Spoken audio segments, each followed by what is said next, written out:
अस्सलाम वालेकुम, आप देख रहे हैं इनसाइड पाकिस्तान। मैं हूँ मोहम्मद ज़फ़ीर।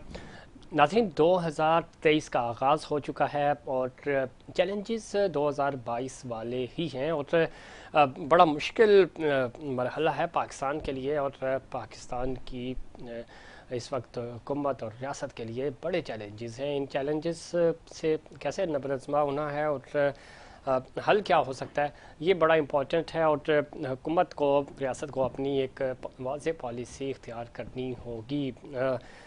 ओवरऑल अगर हम देखें तो 2022 जो है वो कोई पाकिस्तान के लिए ऐसा जो साल रहा जो तारीख़ जो है वो हमेशा इस साल को याद रखेगी, लेकिन किन अल्फाज में रखेगी ये भी हम तारीख़ पे ही छोड़ देते हैं। मौजूदा चैलेंजेस से ये हुकूमत और उनके जो इत्तेहादी हैं रियासत पाकिस्तान कैसे और ख़ास तौर पे जो माशी बहरान है उससे कैसे निपटा जा सकेगा, और जो स्टेक होल्डर्स हैं हमारे, जितने भी पॉलिटिकल स्टेक होल्डर्स हों और या दूसरे जो हमारे माशी स्टेक होल्डर्स हैं, उनके लिए बड़ा चैलेंज है। और इस चैलेंज को ज़ाहिर है आप सियासी तौर पे ही हल कर सकते हैं, जो कि वक्ती हमें हल होता हुआ नज़र नहीं आ रहा।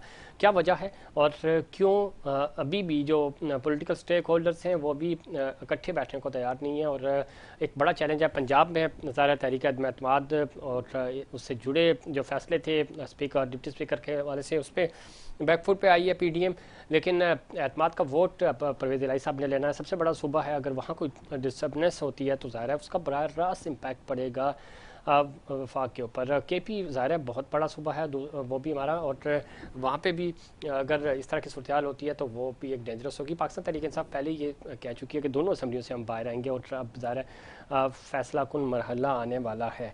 वफाकी हुकूमत इसको संजीदगी से लेगी या नहीं लेगी, ये एक बड़ा इशू है। साथ ही साथ जब हम कराची बिलखुसूस सिंध की पूरे की बात करते हैं तो यहाँ पे ज़रा कराची सबसे ज़्यादा नज़रों में है और यहाँ पे पिछले कई दिनों से पॉलिटिकल डेवलपमेंट्स हो रही हैं और MQM पाकिस्तान के साथ जो बाकी इनके धड़े थे वो मुत्तहिद होने जा रहे हैं। और खुशाइंद बात ओवरऑल अगर हम देखें तो है, लेकिन क्या ये आगे चल पाएगा इत्तेहाद? माजी में भी हमने देखा और अभी ज़रा ऑफिशियली अनाउंसमेंट तो नहीं हुई।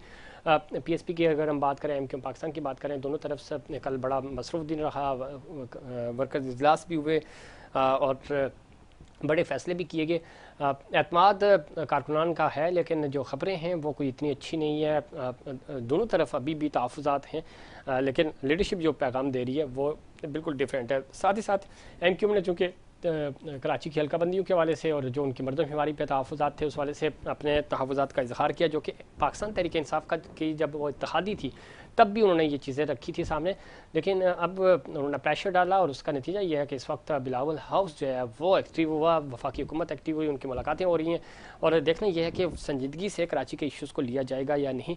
लेकिन इन तमाम तर सूरत हाल में जो इत्तेहाद बढ़ रहा है पाकिस्तान तहरीक इंसाफ के ख़िलाफ़ सिंध में और बिलखसूस कराची में, वो इस वक्त चूँकि पाकिस्तान तहरीक इंसाफ से कहा जा रहा है कि ये सारे मुत्तहिद होकर हमारा सामना कर रहे हैं किसी के कहने पे, तो कौन कहता है? चूँकि इस्टेब्लिशमेंट तो वैसे भी पीछे हट चुकी है, वो उन्होंने पॉलिटिकल स्टेक होल्डर्स को फ्री हैंड दिया, वो अपने फ़ैसले करने में आज़ाद हैं, लेकिन फिर भी ये इल्ज़ाम क्यों लग रहे हैं? इन तमाम इशूज़ पे बात करेंगे। हमारे साथ पैनल पे मौजूद हैं नौसर भाई साहिबा, साबिक़ एमएनए पाकिस्तान तहरीक इंसाफ से सीनियर रहनुमा है।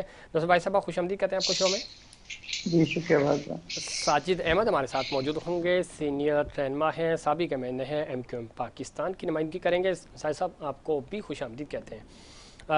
पाकिस्तान फिज़ाटी अभी थोड़ी देर में हमें ज्वाइन करेगी, उनका पॉइंट ऑफ व्यू भी शामिल करेंगे। नुसरत भाई साहब गुफ्तगू का आगाज़ आपसे करते हैं। मैं चाहूँगा पहले तो ओवरऑल ज़ाहिर साल 2023 का आगाज़ है, आपको लगता है कि 2022 चूँकि बड़ा मुश्किल साल रहा पूरे पाकिस्तान के लिए ही, आवाम के लिए ही, और ख़ास तौर पर पाकिस्तान तहरीक इंसाफ की हुकूमत पहली दफ़ा तहरीक अदम-ए-एतमाद के ज़रिए आपके चेयरमैन और पाकिस्तान के साबिक़ वज़ीर-ए-आज़म इमरान खान साहब को हटाया गया।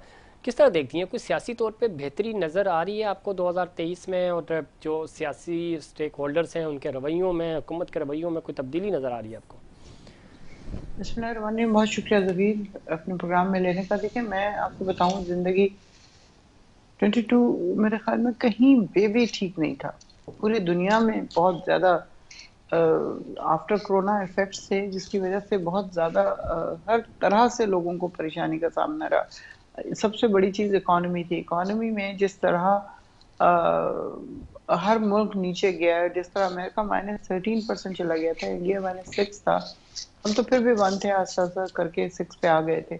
लेकिन जो पीटीआई के लिए तो खैर बहुत ज्यादा बुरा हुआ कि वो जमात जो कि बिल्कुल सीधी सीधी चल रही थी, जिससे मुल्क तरक्की की तरफ जा रहा था, हमारी इकोनॉमी बेहतर हो रही थी, हमारी रेमिटेंस ज्यादा आ रही थी, एक्सपोर्ट हमारी बेहतर हो रही थी, हम इंडिया को और एशिया के बाकी ममालिक को मात देके नंबर 1 पे आ चुके थे। हम हमारी टेक्सटाइल छा गई थी पूरे दुनिया में, हमें ऐसे ऐसे ऑर्डर्स मिल रहे थे जो पहले इंडिया को मिलते थे। ठीक। तो ये सब कुछ हम लोगों ने किया, डैम्स बनाए लोगों के लिए, गरीब लोगों के लिए बहुत कुछ किया। आज भी आप देखें शेल्टर होम्स में जाके लोग ठहरते हैं, उनको मुफ्त खाना, मुफ्त रिहाइश मिलती है, सब कुछ।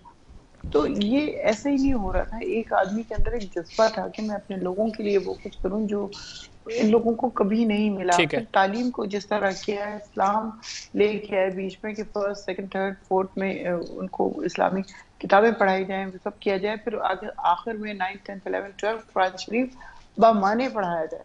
सही। तो ये चीजें इससे पहले तो किसी ने नहीं देखी थी ना सोची थी। जवानों के लिए कितने काम किए, कामयाब जवान, बला बला बला, मतलब लिस्ट है जो खत्म ना होने वाली है। लेकिन उसके बावजूद पता नहीं कौन सी चीज नापसंद आ गई ठीक। एस्टेब्लिशमेंट को ही कहूंगी मैं। जाहिर है उन्हीं की वजह से ये सब कुछ हुआ है कि उन्होंने इनको सारों को प्रॉम्प्ट किया, ये आप इकट्ठे हुए हैं, वो लोग जिनका ना जहन मिलता है, ना उनका किसी तरह कोई ठीक। चीज मिलती है, बल्कि नुसरत भाई साहब बिल्कुल ठीक सारे कह रही है, लेकिन ये वो सारे लोग थे जो आपके साथ इत्तेहादी थे, बिल्कुल सेम आप, यानी पाकिस्तान तहरीक इंसाफ बची और क्यू लीग बची, बाकी सारे इत्तेहादी तो आपको देखिए साथ छोड़ के चले गए और यही लोग आपके साथ इत्तेहाद में बैठे हुए थे उस वक्त। हाँ, लेकिन क्यों चले गए, क्यों चले गए? इनको हुक्म हुआ कि आप चले जाएं, आप उनका साथ दें, आप उनका साथ दें, और इसलिए चले गए वो। सही। एमकेएम तो हमेशा से एस्टेब्लिशमेंट की जमात रही है, हमेशा से हुकूमत में रही है, वो तो जो वो कहेंगे वो उन्होंने करना है। आज भी जो अपने ये आप कहने टेंट्रम दिखा रहे हैं, वो सिर्फ इसीलिए कि अपनी बातें ही मनवा लें, जितनी वजारतें इनको मिली हैं इससे ज्यादा इनको मिल जाए। सही। हमने इतना बड़ा कानून का उहदा दिया, उस पर उन्होंने कहा ये तो हमारी डिमांड नहीं थी, इसलिए हम इसको मानेंगे ही नहीं। तो दूसरे भाई साहब ये ज़रा आप सिंध की स्पेशल सीट से ज़रा आप आई थी और जिस मैंडेट के मैं जरिए, सदर भी रही हूँ सिंध की। जी बिल्कुल वो ठीक है, मैं बिल्कुल ऐसा ही है, लेकिन मैं सिर्फ ये बताना चाह रहा हूँ कि उस मैंडेट को एमक्यूएम पाकिस्तान ये समझती है कि ज़ाहिर है सिंध से हमारी सीटें और खासतौर पर कराची से हमारी सीटें छीनी गई, हमारा हक छीना गया, अब वो हक हमें वापस मिलेगा। इस वक्त एमक्यूएम पाकिस्तान जो है वो उनके जो बाकी धड़े थे वो एक होने जा रहे हैं। तो दूसरी तरफ आप ये कह रहे हैं, पाकिस्तान तहरीक इंसाफ ये दावा कर रही है कि जी उनको एस्टैब्लिशमेंट के कहने पे वो इकट्ठे हो रहे हैं, किसी के कहने पे इकट्ठे हो रहे हैं। देखिए सीटें हमने नहीं छीनी थी इनकी। ये अगर ये समझते हैं ना कि पीटीआई को सीटें छीन के दे दी थी, तो इस तरह की बात नहीं। मैं आपको 13 के इलेक्शन की बात बताती हूँ, जिसमें हम लोगों को सीटें ज्यादा नहीं मिली थी, 2-4 सीटें मिली थी। उसमें मैंने अपनी जिंदगी का पहला वोट दिया था, और जब मैं वोट देने गई हूँ तो उस वक्त जो इतनी बड़ी लाइन थी वो हम वोट नहीं दे सके। मेरे घर के चूंकि बिल्कुल नजदीक था, मैं 5 दफा गई हूँ। मेरे बेटा वहां पे चीफ पोलिंग एजेंट था, लेकिन वहां मेरी से अलवी बेटी साहब वहां पे जीत तो चीफ गए थे। पोलिंग थे। वो तो बाद में हमारे 10 दिन बाद हुआ है वो इलेक्शन। उस दिन वो स्कूल में इलेक्शन हो ही नहीं सका, क्योंकि सारा ठीक। पोलिंग लेकिन नुसरत भाई साहब जिस इलेक्शन की आप एजेंट थे वो 2013 की बात हार कर ही रही हैं, गए। इसमें कोई शक नहीं, 2013 में पाकिस्तान तहरीक इंसाफ ने कराची में 8.5 लाख वोट लिया कराची शहर से, जब एमक्यूएम बिल्कुल। का तूती और बोलता फिर था, और 18 90 में, से 35,000 और वोट फिर निकले। हाँ, फिर 18 में आप देखें, 18 में मतलब 13 में तो था ही, जिससे पूछ रहे थे वो कह रहा था पीटीआई। 18 में जिस तरह लोग मोटिवेट हुए हुए थे कि हर बंदे का यही था कि पीटीआई को देना है। और इवन अभी भी आप सिंध के अंदर चले जाएं, आज ही नवाब शाह की एक वीडियो अली जी जी। ने वो शेयर की है कि जिसमें लोग इस तरह एक दूसरे के ऊपर पल पड़ रहे हैं जिस तरह कोई आटा लेने के लिए, कोई ठीक और है। चीज लेने के लिए, वो सिर्फ कार्ड लेने के लिए, पीटीआई ठीक का नुसरत भाई कार्ड साहब, लेने के लिए कि ठीक मेंबर बनना चाह रहे हैं। तो पाकिस्तान, ये जज्बा अभी भी मौजूद है। ये बेईमानी ना हो तो हम अब इस दफा पूरे आप जीत जाएंगे। पाकिस्तान से अच्छा, जीत बीमारी जाएंगे ना हो तो आप जीत इंशाल्लाह। जाएंगे। चले ठीक है, आपका पॉइंट आ गया। मैं बिल्कुल। जरा एमक्यू पाकिस्तान का पॉइंट ऑफ व्यू भी शामिल करता हूँ। साजिद अहमद साहब ने हमें ज्वाइन किया है, सीनियर रहनुमा साहब के, मैंने एमक्यू पाकिस्तान। साजिद अहमद साहब खुश आमदी कहते हैं आपको शो में। इस वक्त चूँकि कराची एक बार फिर खबरों में है और वजह आप हैं, और एक तो बड़ी अच्छी बात है कि चलें इत्तेहाद हो रहा है और आपके जो बाकी जो धड़े थे वो एक होने जा रहे हैं, खुशाइंद है। देखना ये है कि आगे पॉलिटिकली ये कितना सही साबित होगा। दूसरी तरफ प्रेशर आप फेडरल हुकूमत पर डाल रहे हैं और उसका नतीजा हमें ये नज़र आ रहा है कि इस वक्त ज़रा बिलावल हाउस में वफाकी वज़रा टीमें एक्टिव हो गई हैं, आप इत्तेहादी हैं वफाकी हुकूमत के, सिंध के साथ भी आपका इत्तेहाद है, सिंध हुकूमत के साथ भी पाकिस्तान पीपल्स पार्टी, यानी क्या देख रहे हैं, क्या डेवलपमेंट्स हैं, आपके जो तहफ़्फ़ुज़ात हैं वो सुने जाएंगे, उनको दूर किया जाएगा?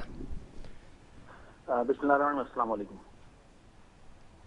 अच्छा, सबसे पहले ये कि बिल्कुल हमारे तहफ़्फ़ुज़ात हैं और हमारे तहफ़्फ़ुज़ात तकरीबन जितनी भी वफाकी गवर्नमेंट है अब तक एमकेएम बनने के बाद जिन जिन इत्तेहादियों जिन जिन गवर्नमेंट के अंदर के साथ हम लड़ाई रहे, इत्तेहादी रहे, मतलब सबके साथ ही रहे हैं तकरीबन। हाँ, उनके साथ हमारे इशूज रहे। अच्छा, इशूज क्या थे? इशूज को जाती नहीं थे जी जी, इशूज कराची के थे। ठीक है ना, कराची के इशूज थे, कराची की डेवलपमेंट, कराची की तामीर तरक्की, कराची हैदराबाद मीरपुर खास, यहाँ के जॉब्स के मसाइल और बहुत। अच्छा, ये सब इसलिए थे क्योंकि ये 12 मतलब हजारों मरतबा एमकेएम के नुमाइंदे मुख्तलिफ टॉक शोज में कह चुके हैं कि, और ये सबको पता है भी कि कराची एक ह्यूज रेवेन्यू जनरेट करके वफाक को, सिंध को देता है। तो हमारा क्लेम ये है कि भाई फिर आप कराची में उस तरह से डेवलपमेंट क्यों नहीं करते, कराची के लोगों को जॉब क्यों नहीं देते आप, ठीक है ना। अच्छा, ये मुख्तलिफ गवर्नमेंट्स आई हमारे बलबूते पर, हमारे शोल्डर पर चढ़कर हुकूमतें बनाई, कोई वज़ीर-ए-आज़म बना, कोई सदर बना, बाद में इल्जाम हम पर लगाए कि हम लगाते हैं कि हम एस्टेब्लिशमेंट के लोग हैं, फनाहा लोग हैं और डिमका लोग हैं, XYZ, और उसके बाद इल्जाम लगा के बात आगे निकल जाते हैं, ठीक है ना। अच्छा, लेकिन कोई भी कराची में डेवलपमेंट करने को तैयार नहीं है। अच्छा, अगर हम एस्टेब्लिशमेंट के लोग हैं तो हम इतने नफीस क्यों थे उस जमाने के अंदर जब हम पाकिस्तान तहरीक इंसाफ के साथ थे। लेकिन बहरहाल हमारा इशूज अभी मौजूदा इशूज ये है कि 3.5 साल पाकिस्तान तहरीक इंसाफ के गुजरे हैं। उस जमाने में हम कह के थक गए, कैबिनेट के अंदर भी हमने कहा कि देखिए रीसेंसस करवा लें। उससे पहले जब खाकान अब्बासी साहब थे उस जमाने के अंदर हमने इशू, मैं खुद कौमी असेंबली के अंदर था, हमने इशूज वहां पर रेज किया फ्लोर पर। तो खाकान अब्बासी साहब ने कहा ठीक है, हम एक यूसी को टारगेट करके वहाँ की रीसेंसिस करवाकर और उससे हम पूरे कराची के आरडीए लगाएंगे, ठीक है ना। अच्छा, उन्होंने भी नहीं किया, इन्होंने भी नहीं किया, 3.5 साल के चले गए। फिर अब जो इशूज आ रहे रीसेंसिस का हम कह रहे हैं, दूसरा पे डीलिमिटेशन। कराची की हल्का बंदी इस तरह से की गई है, यूसीज की हल्का बंदियां इस तरह से की गई हैं कि उसमें बाज यूसीओ के अंदर वोटर्स 90,000 रुपए किसी बना दी गई है जो एमकेएम के अक्सरियती इलाके थे, ठीक है ना। और जो अदर्स मुखालिफिन के थे वो 20,000 रुपए एक यूसी बना दी उन्होंने, ठीक है ना। शाहफैसल के अंदर 6-7-8 यूसियां थी, उनको 4 कर दिया गया। तो जुल्म है ना, आबादी बढ़ रही है। आबादी, अगर सेंसस सही होते ना तो डिलिमिटेशन भी सही होती ना, सेंसस सही हुए तो यकीन डिलिमिटेशन भी अपनी मर्जी की लोग कर रहे हैं। अच्छा, देखिए, हमारा कहना यह है कि मेयर कराची पाकिस्तान तहरीक इंसाफ का आ जाए, हम उसको वेलकम करेंगे, ठीक है। मेयर कराची पीपल्स पार्टी का आ जाए, नून का आ जाए, एमकेएम का आ जाए, जिसका भी है। लेकिन देखें, लास्ट टाइम साकिब निसार से पहले साहब से के बाद या पहले जो चीज से रिटायर हुए थे, उन्होंने लास्ट आखिरी दिन एक फैसला दिया था। उन्होंने कहा था कि आइन के आर्टिकल 140A के तहत फाइनेंशियल, पॉलिटिकल, एडमिनिस्ट्रेटिव इख्तियारात लोकल गवर्नमेंट को दिए जाए। क्या किसी पाकिस्तान की सही जमातें लेके दिए? बल्कि नहीं दी, ना यहाँ, ना KPK में, ना पंजाब के अंदर। वो सब सीएम ने अपनी मुट्ठी में दबोच के रखे हैं। अच्छा, 18वीं आईनी तरमीम को हमने इसलिए सपोर्ट किया था कि पहले वफाक डिक्टेटर हुआ करता था, वफाक के पास मुकम्मल इख्तियार होते थे, वो अपनी मुट्ठी बंद करके रखता था। हमने कहा नहीं, ये गलत है, छोटे सूबों के साथ ज्यादती नाइंसाफी हो रही है। तो हमने उस वक्त 18वीं आईनी तरमीम को हमने फौकियत दी, उसका सपोर्ट किया। उसका नतीजा निकला कि जब सूबों के पास तमाम इख्तियारात आ गए तो सूबे डिक्टेटर बन गए, ठीक है ना। और सिंध में वैसे बहुत ज्यादा बुरा हाल है, चोरी, करप्शन, लूट मार, सब कुछ है यहाँ पर ना, कोई पकड़ने वाला इनको नहीं है। और इमरान खान साहब भी थक गए में कि ठीक है। लेकिन साहिब साहब, इमरान खान साहब की आप बात कर रहे हैं, पीटीआई के साथ ज़ाहिर आपका इत्तेहाद रहा, जो कि पहली दफ़ा इत्तेहाद था। इससे पहले माजी में आप नून लीग के साथ और पाकिस्तान पीपल्स पार्टी के साथ माजी में भी इत्तेहादी रहे और एक्सपीरियंस था ज़ाहिर आपका। 88 से लेकर अब तक आप ज़ाहिर किसी न किसी हुकूमत के साथ इत्तेहाद में रहे।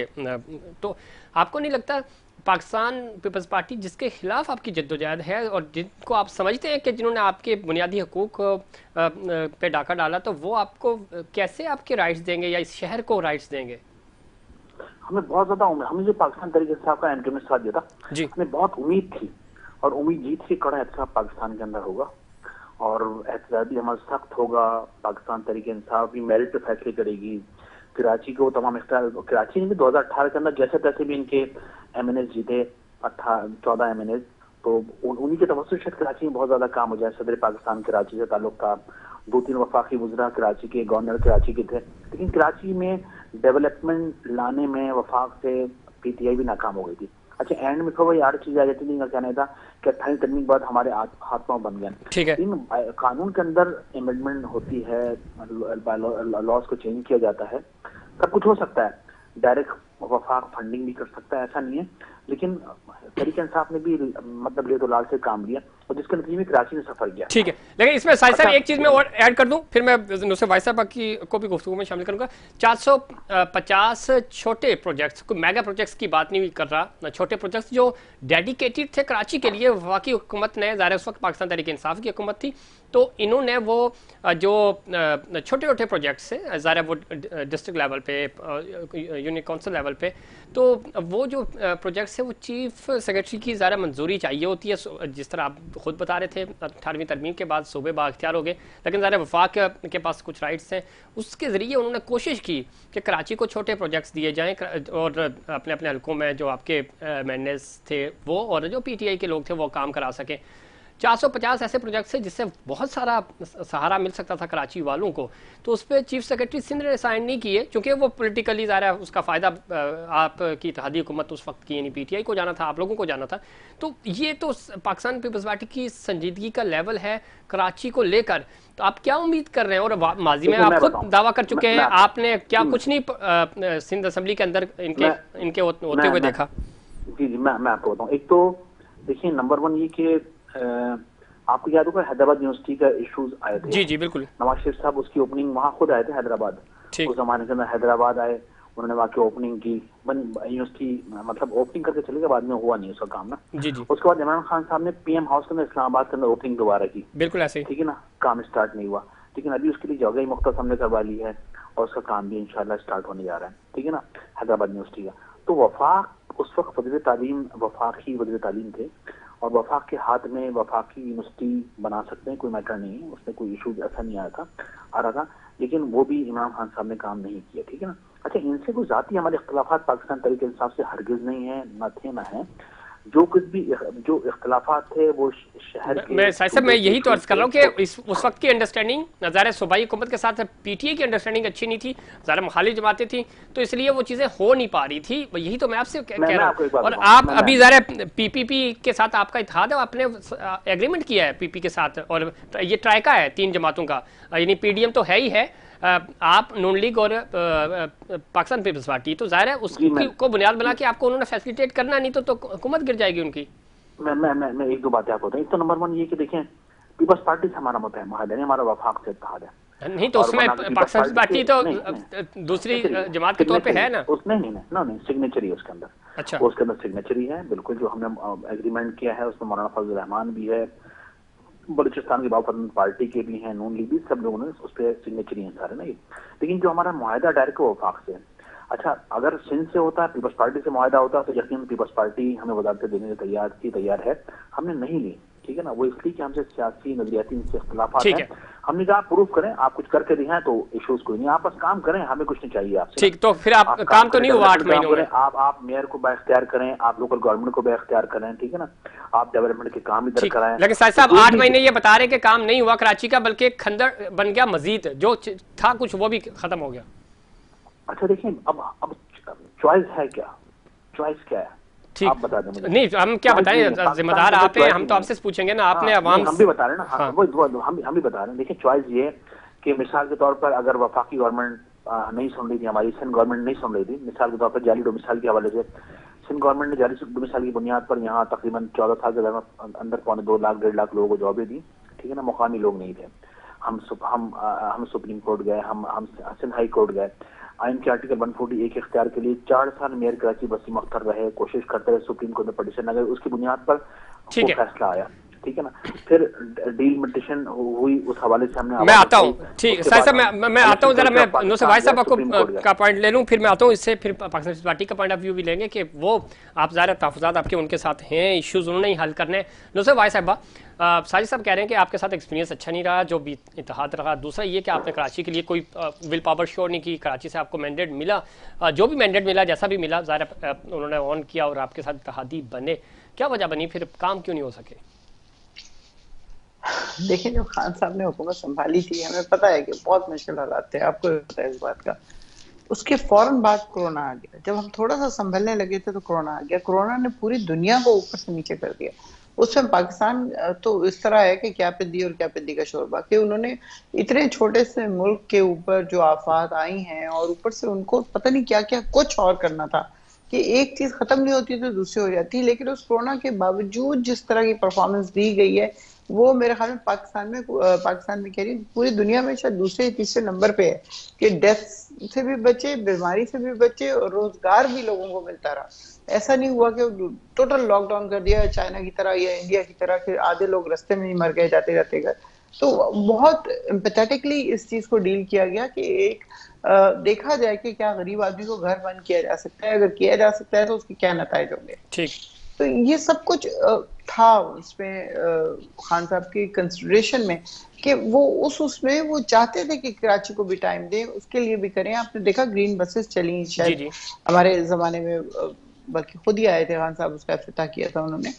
तो इसका ये जो भाई कह रहे हैं यूनिवर्सिटी का, मैं भी थी उस तकरीब में जब पीएम हाउस में वो हुआ अप्रूव। इफ्तिताह हुआ। लेकिन मसला यही है कि वो इतनी चीजें एक साथ हो गई कि कोरोना से निकले तो रेड्डी दल आ गए, टिड्डी ठीक है, दल तो के बाद डिलीवर नहीं कर सके। ठीक है, सैलाब हो गया, कुछ और हो गया। ठीक। नौसर लेकिन भाई साहब, डिलीवर मैं की पाक बात नहीं है, हम लोगों ने वाकई बहुत कुछ किया है। बहुत अगर कुछ किया, इस ठीक है, लेकिन तमाम इत्तेहादी फिर सख्त भी शेड्यूल को भी देखा जाए ना, इत्तेहादी में तो जाहिर है खुश इत्तेहादी नहीं खुश नहीं हो होना। सके। मैं उनकी आता हूँ अगर नौसर कोई भाई साहब, चीज जरा नहीं हुई तो वो फिर पाकिस्तान उसी पीपल्स पे पार्टी रहना का है। पॉइंट ऑफ व्यू शामिल करते हैं। सूबाई वजीर जनाब लियाकत अस्कानी साहब ने हमें ज्वाइन किया। बहुत शुक्रिया, आपने प्रोग्राम में वक्त दिया। अब किस तरह देखते हैं अस्कानी साहब, खासतौर पे इस वक्त इत्तेहादियों का आपके ऊपर, आप भी इत्तेहादी हैं वफाकी हुकूमत के, एमक्यूएम पाकिस्तान जो है वो कराची को लेकर ज़ाहिर है उनके बड़े तहफ़्फ़ुज़ात हैं। कोई बड़ी डेवलपमेंट होने जा रही है, कोई इनके तहफ़्फ़ुज़ात कैसे दूर किए जाएंगे? चूँकि ये तो कह रहे हैं कि अगर तहफ़्फ़ुज़ात दूर नहीं हुए तो वो वफाकी हुकूमत छोड़ देंगे हम। देखिए जी, मैं बातें सुन रहा था इनकी। देखें, जो वादों की बातें कर रहे हैं, जी जी जो वादे जो कराची के अवाम के साथ किए गए, 162 अरब रुपए से लेकर फिर 1100 अरब का पैकेज, जी वो सारे वादे रह गए। और पाकिस्तान पीपल्स पार्टी ने जो वादे किए हैं पीएम के साथ, जो मुआहदा हुआ है, उस पर हम बिल्कुल आज भी खड़े हैं। और आपको मालूम होगा कि हाई कोर्ट ने हुक्म जारी किया कि 15 जनवरी तक इलेक्शन होने चाहिए। तो उसमें अभी कोर्ट की इन्वॉल्वमेंट भी है और दूसरे मसाइल भी हैं। एमपीएम के दोस्त चाहते हैं कि नई हल्का बंदियाँ हों, तो वो जो पॉसिबल होगा तो हम करेंगे। लेकिन इसमें कोर्ट के भी मामला हैं। हम पीपल्स पार्टी ने हमेशा कोर्टों का एहतराम किया है, हर फैसले का हम एहतराम करते हैं। अभी हमारे दोस्तों को भी समझना चाहिए कि 3 मरतबा बल्दियाती इलेक्शन कैंसिल हो गए कराची में, जी और अभी चौथी मरतबा होने जा रहे हैं। तो इस मरतबा इलेक्शन हम चाहते हैं कि इलेक्शन इस मरतबा हों, जिस तरह के कोर्ट की जो अहकामात हैं उसको हम पूरा करें। तो इसमें अभी बातचीत चल रही है, अभी बड़े बैठे हुए हैं, बैठक हो रही है। तो अभी जो फैसला होगा सारे वर्कर उस पर हम लबैक करते हैं, और इंशाल्लाह ताला कराची की बेहतरी के लिए जो भी होगा पाकिस्तान पीपल्स पार्टी उसमें अपना हिस्सा डालेगी। ठीक है। अच्छा लेकिन साहब, एक चीज़ बता रहे हैं कि आप इस दफ़ा आप चाह रहे हैं कि किसी तरह इलेक्शंस हो जाएं। आप शायद चाह रहे होंगे और चाह भी रहे हैं, बिल्कुल ठीक कह रहे हैं आप। एमक्यूएम नहीं चाह रही कि 15 जनवरी को बल्दियाती इंतखाबात हों, तो आप क्या समझते हैं कि क्या वजह है? तहफ़्फ़ुज़ात हैं शायद पाकिस्तान तहरीक इंसाफ या जमात इस्लामी, इनफैक्ट बड़ी अच्छी उनकी कैंपेन चल रही है अब तक, ज़ाहिर रिजल्ट्स पोलिंग के बाद ही पता चलेंगे।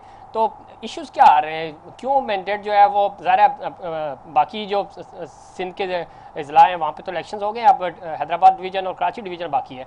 तो आपको क्यों लग रहा है कि ज़रा एमक्यूएम का तो है, अभी साहिब साहब से भी मैं पूछूंगा, वो तो डिले के हामी हैं कि किसी बहाने मामला आगे चला जाए ताकि बचत हो जाए। ज़ाहिर है वो ये इशू जो हल्का बंदियाँ हैं, ये सारी चीज़ें अगर होंगी तो एक प्रोसेस है, टाइम लगेगा, जनरल इलेक्शन का प्रेशर है उधर खान साहब ने डाला हुआ है। तो आपको क्या लगता है कि इशूज़ बुनियादी तौर पे क्या आ रहे हैं कि कराची का मैंडेट किसी और तरफ ना चला जाए, इस वजह से ही बेहतर ये है कि इसको डिले कर दिया जाए? देखिए जी, कराची में जो पहले दिन से जो इंतखाबात का ऐलान हुआ, उस दिन से लेकर आज तक पाकिस्तान पीपल्स पार्टी कराची में बिल्कुल फेवरेट है। और हम इंशाअल्लाह ताला मेयर कराची इस मरतबा पाकिस्तान पीपल्स पार्टी का होगा। और जितना भी लेट इलेक्शन होगा उसका नुकसान लाजमी बात है हमें होगा। हम चाहते हैं कि जल्द से जल्द इलेक्शन हो जाए। और जो एमपीएम के भी दोस्त काफ़ी चेयरमैन, उनके वाइस चेयरमैन हर जगह से खड़े हैं, और तमाम पार्टियों ने अपने नॉमिनेशन जमा कर दिए। तो उसमें भी देखें, भी 15 जनवरी को आवाम का फैसला आएगा। कि आप आपको पता चल जाएगा कि कराची में किसने काम किया है। देखिए हमने कराची में हमने जो खिदमत की है वो हमने वादे जिन्होंने वादे किए वो वहाँ से भाग गए, वो कराची में नजर नहीं आए। लेकिन अल्हम्दुलिल्लाह कराची में जिस तरह पाकिस्तान पीपल्स पार्टी ने काम किया है वो सब आपके सामने। अंडर पासिस कितने हमने बनाए, रोड पार, और कितने हम तरक्याती काम किए। और आपने देखा होगा कि ऑरेंज लाइन का जो मंसूबा है वो भी शुरू हो चुका, पीपल्स बस सर्विस भी हमने शुरू कर दिया, और ग्रीन लाइन अब रेड लाइन पर भी काम चल रहा है। ये सब चीजें बिल्कुल ठीक कह रहे हैं, काम हो रहा है। और ये 2-3 प्रोजेक्ट्स हैं, एक तो पाकिस्तान तहरीक इंसाफ को इसका क्रेडिट जाता है कि उन्होंने इसको कंटिन्यू रखा। आपने भी ये जो ग्रीन लाइन है और येलो और ऑरेंज की बात हो रही है, पीपल्स बस सर्विस इनफैक्ट, लेकिन सड़कें बहुत टूटी फूटी हैं, बहुत बुरा हाल है, तो ये भी बेहतर होना चाहिए। शहर की जो बुनियादी स्ट्रक्चर है वो तब्दील करने की ज़रूरत है और उस पर भी फोकस होना चाहिए। ज़रा रिजल्ट्स बताएंगे, इलेक्शंस बताएंगे कि ये मैंडेट किस तरफ जाता है कराची का। और 15 साल से ज़्यादा आपकी सूबे में हुकूमत है और होनी भी चाहिए, काम होने भी चाहिए, लेकिन उस तरह नहीं हुए, मेगा प्रोजेक्ट्स नहीं हुए। NICVD आपका बहुत अच्छा प्रोजेक्ट है, हम तारीफ करते हैं उसकी, लेकिन इस तरह के बड़े प्रोजेक्ट्स कराची को ज़रूरत थी, उस पर काम नहीं हो सका। अल्लाह करे कि अब हो। साजिद साहब, जो लियाकत साहब बात कर रहे हैं कि वो तो चाह रहे हैं कि 15 जनवरी को इलेक्शंस हों, MQM भी चाह रही है कि वाकई में 15 जनवरी को इलेक्शंस हो जाएं, बल्दियाती इंतखाबात, ताकि आपको आपका मेयर मिले अगर ज़ाहिर जीतेंगे। और पाकिस्तान तहरीक इंसाफ क्लेम कर रही है और जमात इस्लामी खासतौर पर हाफिज साहब बड़ी कोशिश कर रहे हैं, बड़ी अच्छी कैंपेन भी उन्होंने मैनेज की हुई है। पहली बात तो ये कि देखें, कोई हम हीले बहाने नहीं ढूंढ रहे ना। अच्छा, कि कोई बचत का रास्ता तलाश कर रहे कि मतलब क्योंकि पीछे तो हिले बहाने होते रहे ना, इसलिए माजी तो यही कह रीजन जेन्युइन है ना, रीजन है। देखें बिल्कुल जेन्युइन रीजन है। अगर आइन के आर्टिकल 140A के तहत इख्तियारात नहीं होंगे बल्दियाती लोगों के पास, तो ऐसी इख्तियारात फिर उसके बाद इसके बगैर इलेक्शन होना बेकार है। सही। 4 साल मेयर कराची रखे गए, 1-1.5 साल मुर्तज़ा वहाब यहाँ पर रहे हैं कराची के एडमिनिस्ट्रेटर, कुछ नहीं कर सके, कोई डेवलपमेंट नहीं हुई, कुछ भी नहीं हुआ। वो खुद बेचारे परेशान थे और उनके रास्ते खुद तमाम इख्तियारात जो क्या कहते हैं वज़ीर बल्दियात के पास थे, वो जिस तरह उनको करना चाहिए था काम, बेचारे कुछ नहीं कर सके, मैं समझता हूँ आदमी ना। अच्छा, इसके अलावा देखिए फिर सेंसस का इशू क्या जेन्युइन नहीं है। मिसाल के तौर पर 3 करोड़ की आबादी का शहर है, आप उसको 1.5 करोड़ शो कर रहे हैं। साहब बिल्कुल जेन्युइन है, लेकिन 2018 में आप इसी के साथ इलेक्शन में चले गए ना, उस वक्त आपको स्टैंड लेना था। देखिए दूसरा नहीं 2018 अभी सेंसस तभी हुए ना, और उसके बाद हम फौरन सुप्रीम कोर्ट के अंदर गए, हमने पिटीशन लगा दी फौरी तौर पर, ठीक है। हाई कोर्ट गए, सुप्रीम कोर्ट गए, पिटीशन हमने फौरन लगाई ना। वो इसलिए कि अगर सेंसस के बगैर, डिलिमिटेशन के बगैर जिस तरह इन्होंने की है, और मतलब कि डिलिमिटेशन सब कर रहे हैं ना, करा के रख दी। मिसाल के तौर पर शाह फैसल के अंदर 6-7 यूसी थी, शाह फैसल टाउन के अंदर वो 4 हो गई, तो ये हमारा फायदा दूसरे का फायदा है। भाई एक यूसी 90,000 की आप बना रहे हैं, जहाँ हमारी अक्सर इलाके हैं, सही ना, जहाँ इनका वोटर है जो कराची के मुकामी शहरी हैं, ठीक है ना, और जहाँ मतलब के लोग हैं जो गैर मुकामी हैं, यहाँ के मुकामी बेचारे नहीं, बैरट साहब पाकिस्तानी है, लेकिन बैरट इंसाफ तो मुकामी के साथ नहीं किया जा रहा ना, जो इतना मेहनत करके जिन्होंने शहर को डेवलप किया, रेवेन्यू जनरेट करके देते हैं, यहाँ रहते हैं, यहाँ मरते हैं, यहीं दफन होते हैं, ठीक है ना, उनके साथ तो ज्यादती हो रही है ना। तो हमारा मुकदमा ये है ना कि एक आप यूसी 20,000 बना रहे हैं और एक 90,000 बना रहे हैं, तो कल को जब बल्दियाती इलेक्शन हो जाते हैं, सही 1.5 करोड़ की 3 करोड़ की आबादी है, 1.5 करोड़ शो किया जाए, तो जो फंड आएगा ना वो 1.5 करोड़ का आएगा। बिल्कुल ऐसा, देखिए ये तो नंबर साहब मैं मुत्तफिक हूं। एक मिनट, वो बाकी 1.5 करोड़ कहाँ जाएंगे? पानी की मद में जो फंडिंग आएगी, हेल्थ की मद में जो फंडिंग आएगी, ट्रांसपोर्ट की फंड में जो 1.5 लोगों की आएगी, बाकी 1.5 लाख लोग कहाँ जाएंगे? मिसाल का तो एक यूसी 20,000 रुपये बना रहे हैं अपने मतलब की यूसी, वहां फंड ये देंगे 5 लाख, जैसे पिछली मतलब 5 लाख रुपए देते थे। यार आप 20,000 की आबादी को 5,000 फंड दोगे, ये तो जेन्युइन इशू है साहब, बिल्कुल कहाँ का इंसाफ है? जी बिल्कुल ठीक कह रहे हैं आप। ये तो चिटिंग है, नहीं हो सकता, तमाशा है, नहीं हो सकता, लेकिन इसके ऊपर संजीदा कोशिश की जरूरत है और जरा मिलकर कराची वालों को, कराची को, सब लोगों को कोशिश तो कर रहे हैं, संजीदा कोशिश तो हम कर रहे हैं। सुप्रीम कोर्ट गई, मजाक थोड़ी कर रहे हैं। ठीक है, लेकिन अगर 15 जनवरी को इलेक्शन हो, सुने सर, 15 को अगर इलेक्शन हो जाते हैं तो फिर वो तो इसी मर्दशुमारी के तहत ही होंगे और इन्हीं हल्काबंदियों में होंगे। नहीं, एक बात मैं वाज़ेह कर दूं ना, हमें अच्छी तरह याद है कि आज से पहले एक यूसुफ साहब, मैं नाम नहीं लूंगा उनका, जो पाकिस्तान थे, वो उन्होंने कहा था कराची में हल्काबंदियां इस तरह की जाए कि किसी एक जमात की नुमाइंदगी ना हो। वो शख्स भी कराची के लिए एक रूल लाया, उसको कराची दिखा, तो कमा के दे रहा है, भर रहा है इनके सबके मुंह, उसकी हल्काबंदी ऐसी की जाए कि मुकामी लोगों का हक मारा जाए। ठीक है, लेकिन साहिब साहब ये तो तारीख भी गवाह है कि जब आपके पास वक्त था तो आपने भी तो इस शहर के लिए कुछ नहीं किया ना जब इख्तियार थे। हमने बहुत काम किया उस वक्त। ठीक है, मैं आऊंगा उस पर भी, टाइम कम है। नौसर भाई साहब साहब मैं आऊंगा ना, दोबारा आऊंगा, आपको टाइम दूंगा। नौसर भाई साहब कराची कह रहे हैं जी आपके पास सारा वक्त था, चीजें थी, आपने उस वक्त तो काम नहीं किया। दूसरा ये कि लियाकत साहब कह रहे हैं कि जो बसेस हमने शुरू की हैं और अच्छी बात है, तो मैं कह रहा हूँ कि कराची के लिए कोई एक बस भी आ रही है तो शुक्र है कि कुछ तो आ रहा है। कराची कमा के देता है पूरे पूरे पाकिस्तान को, और इसके ऊपर काम होना चाहिए, बेहतरी आनी चाहिए, तमाम स्टेक होल्डर्स मिलकर आगे बढ़े, इस शहर को बेहतर करें। नौसर भाई साहब बिल्कुल, पाकिस्तान की 80% इकोनॉमी जो है ये शहर जनरेट करता है, और इस शहर को किस तरह इन लोगों ने एक हंसते बसते रोशनियों के शहर को किस तरह बिल्कुल कचरे के ढेर में मुंतकिल किया है, वो हमें पता है ना कि क्या किया है इन लोगों ने शहर के साथ। यकीन कीजिए इसको दुबई या इस्तांबुल जैसा होना चाहिए था, वो भी मेट्रोपॉलिटन सिटीज हैं, ये रोशनियों का शहर था। यहाँ पे किस तरह तरक्की हो रही थी। जब मैं पहली दफा कराची जब आई थी 88 की बात है, उस वक्त मैंने लोग देखे जो कि सड़क पे सफाई कर रहे थे, दोनों हाथों में उनके झाड़ू होते थे, और उससे पहले मुझे बताया गया कि रोजाना रात को सड़कें धुलती थी। इस हद तक नौसर भाई साहब आप दोनों कराची वालों की दोनों जेबों में दोनों हाथ हैं, लेकिन झाड़ू नहीं है शहर में, झाड़ू नहीं है, बिल्कुल झाड़ू फेर दिया है। तो सबसे जो इम्पोर्टेंट चीज है वो ये कि शहर को जानबूझ के इस हालत में पहुंचाया गया। कूड़े का ढेर, कचरा, बिजली नहीं, पानी नहीं, मतलब क्या चीज है ऐसी जो कि यहाँ पे मौजूद है। लोग तकलीफ में हैं, चाहे वो ये बात नहीं कि उर्दू स्पीकिंग ही सिर्फ रहते हैं यहाँ पे, बाकी सारी कम्युनिटी है बिल्कुल ना, पूरा पाकिस्तान यहाँ पे आता है रोजगार के लिए, पूरा पंजाब से आता है। आप देखें जितनी मासियां घरों में काम करी होती है सब पंजाब से आई हुई होती हैं और रोजगार के लिए आई हुई होती हैं, और ये शहर देता है हर एक को रोजगार। तो इसका क्यों ना ख्याल रखा जाए, चाहे जो भी पार्टी है, चाहे पीपल्स पार्टी है, चाहे MQM है, या अब हमारी जमात है PTI है, जो भी है इसको इसका ख्याल रखना बेइंतहा जरूरी है, क्योंकि ये आपके इकोनॉमिक्स संभालता है। नौसर भाई साहब चूंकि वक्त खत्म हो रहा है मेरे पास, लेकिन जाते जाते आप क्या पैगाम देंगी? कराची के स्टेक होल्डर्स की बात हो रही है, तमाम पॉलिटिकल स्टेक होल्डर्स, किसी की एक सीट है या नहीं है, और किसी को के पास पूरा कराची है, या सिर्फ कराची की हद तक बात कर रहा हूँ, तो इसकी बेहतरी के लिए क्या इम्पैक्ट क्रिएट किया जा सकता है, और कैसे स्टेक होल्डर्स मिलकर कोई बेहतरी कर सके ताकि सारे बैठें और वसीतर मफाद में शहर के कुछ बेहतरी हो सके? देखिए, मेरा सिर्फ इतना सा ख्याल है कि आप अगर पाकिस्तान के लिए और स्पेशली कराची के लिए कुछ करेंगे तो आप अपने लिए कर रहे हैं, ठीक है, क्योंकि अगर कराची कमा के दे रहा है तो आप उसका फायदा उठा रहे हैं। आपकी इज्जत, आपका नाम, आपका पैसा, आपका ओहदा, सब कुछ इस पाकिस्तान की वजह से है, और कराची की वजह से। सिर्फ इस कराची को इस तरह लें कि ये आपको दे रहा है, इसलिए आपको रिटर्न में कुछ देना है। अगर इसको ही तोड़ फोड़ के खत्म कर देंगे तो फिर आपको भी कुछ नहीं मिलेगा, बिल्कुल ठीक है, बहुत अच्छी बात है। साजिया में साहब जाते जाते आपका पैगाम देंगे, चूंकि कराची के स्टेक होल्डर्स आप भी हैं, बाकी पॉलिटिकल पार्टीज भी हैं, तो जरा मिलकर ही इस शहर का ख्याल रखा जा सकता है कि वफाक में जो हुकूमत आए वो कराची को अल्लाह का वास्ता ऑन करे, क्योंकि बारहा वफाकी गवर्नमेंट है, आज भी जो वफाकी गवर्नमेंट बनी हो वो MQ की बुनियाद पर बनी है, पाकिस्तान तहरीक इंसाफ की गवर्नमेंट जो बनी वो कराची की बुनियाद पे बनी, कराची के साथ 8 वोट जो भी थे उस बुनियाद पे बनी। इसको ऑन करें, सिंध गवर्नमेंट भी इस शहर को ऑन करे। ये शहर अगर थोड़ी देर के लिए शहर को, अर्बन को अलग कर दिया रूरल से, तो रूरल 0.5% भी टैक्स जमा नहीं करता होगा, तो 95.5% टैक्स ये शहर दे रहा है। अल्लाह का वास्ता इसको ऑन करें।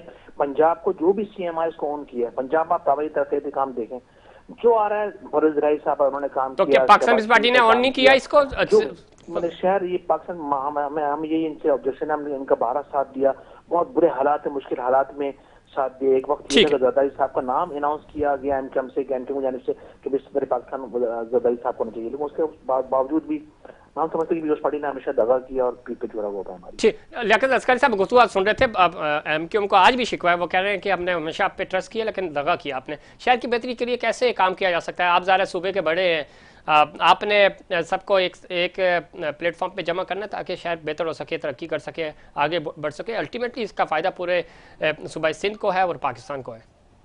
ठीक है जी, आपके सामने, मीडिया के सामने, मुर्तज़ा साहब 1 साल के लिए मेयर के ओहदे पर थे, उन्होंने कराची में कितना काम किया, कच्छों का जो शहर उसको दिखाते थे आप, रोज मुस्तफाबाद ने दिन रात मेहनत की उन्होंने, कोई शक नहीं। लेकिन साजिद साहब ये कह रहे हैं कि वो तो हाथ बंधे हुए थे उनके। उन्हीं पैसों से आप देखो कराची में आपको कहीं पर कचरा नजर नहीं आ रहा है। पहले तो आप कचरों का शहर कहते थे कराची को, अल्हम्दुलिल्लाह ये 1-1.5 सालों में हमने इसको ठीक किया है। और सिंध, पूरे सिंध में दीगर शहरों की निस्बत कराची में सबसे ज्यादा काम सिंध गवर्नमेंट ने कराया है। और ये दूसरे हमारे जो दोस्त पीटीआई के हमारी बहन बात कर रही थी कि बड़ी अच्छी अच्छी बातें ये करते हैं, लेकिन जब इनके पास इख्तियारात होते हैं तो काम नहीं करते। इनसे आप पूछें इन्होंने कौन सा काम करते हैं, हमारे पास चांस नहीं था, टाइम कम था। कौन सा काम कराची के लिए किया? 162 अरब रुपए का ऐलान इन्होंने किया, फिर 1100 अरब रुपए का ऐलान किया। ये पैसे कहाँ गए? और एमपीएम वाले दोस्त जो नाराज हुए, सही नहीं पैसे जितने वादे करने के बाद भी ये किसी एक काम पे पूरा नहीं उतरे। और सिर्फ बातें करना नहीं है, पीपल्स पार्टी ने बातें नहीं की है, पीपल्स पार्टी ने कराची में काम करके दिखाया। ठीक है जी जी, लूट के खा रहे हैं। अच्छी बात है, पाकिस्तान पार्टी काम करे, पीटीआई करे, एमक्यूएम करे, खुशी होगी, शहर की बेहतरी के लिए होना चाहिए। और 1000 साल का पहला हमारा प्रोग्राम है, हम चाह रहे हैं कि कुछ आप तमाम जो मेहमान हैं उनकी तरफ से कुछ अच्छी चीज़ें हों, अच्छा आगाज़ हो इस शहर की बेहतरी के लिए, इस मुल्क के पाकिस्तान की बेहतरी के लिए, और चीज़ें जो है वो बेहतर हों। तमाम स्टेक होल्डर्स मिलकर शहर का सोचें, इस पाकिस्तान का सोचें। आप तीनों मेहमानों का बहुत शुक्रिया, आपने प्रोग्राम में वक्त दिया। नाज़रीन ने चूँकि कराची हो या पूरा पाकिस्तान की जब हम बात करते हैं उसकी डेवलपमेंट की, हमेशा हमारी कोशिश होती है कि उसकी बेहतरी के लिए काम किया जा सके, उसकी बेहतरी के लिए बात की जा सके। वक्त हुआ एक ब्रेक के बाद हम बात करेंगे कि इस वक्त ख़ास तौर पर सूबाई सिंध में चूँकि सैलाब मुतासरीन आज भी बेयारो मददगार हैं, उनके हवाले से जो हमारे जो आर्टिस्ट हैं वो क्या काम कर रहे हैं, वो किस तरह उनकी आवाज़ बन रहे हैं, इस पर बात करेंगे। लेकिन उससे पहले कमर्शियल ब्रेक।